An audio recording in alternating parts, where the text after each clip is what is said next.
projection of the lumbosacral area, including sa coccyx. So, these are the coccyx. Maliit na yan, ha? Dahil sabi nga natin, kailangan magkukuha tayo ng coccygeal area.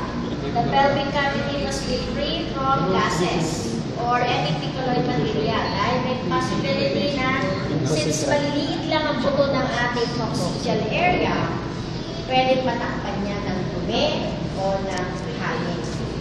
Okay. So, of course, this is the lumbar vertebrae. Okay? These are the body. So, ito yung mga body ng ating lumbar.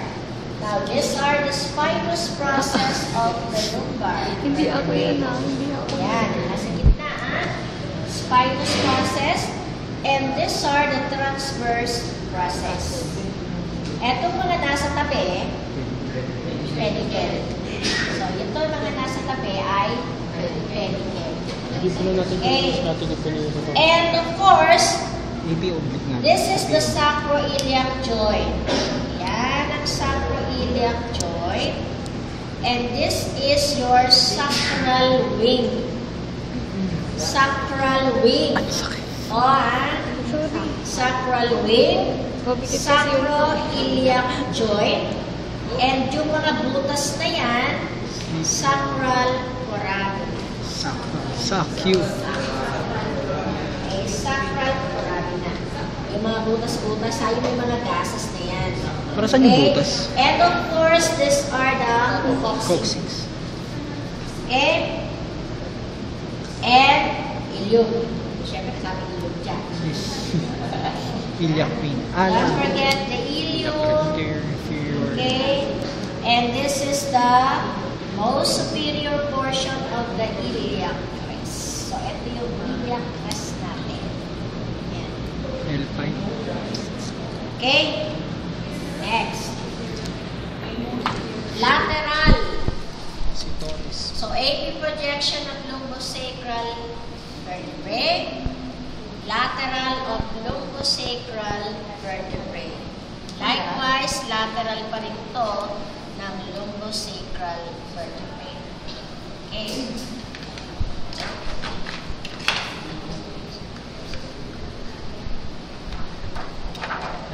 Kasi medyo maliwanag. Ano? Q8QC. Of course, kasama pa rin dyan ang intervertebral spaces.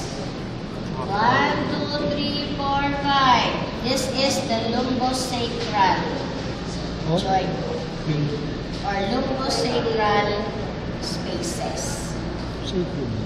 This is the sacrum. This is the L5. So, ito yung lumbosacral joint na tinatawag. Okay?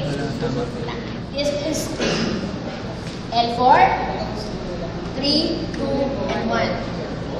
Intervertebral foramina between 1 and 2, between 2 and 3, between 3 and 4, between 4 and 5, and of course, between 5 and S1.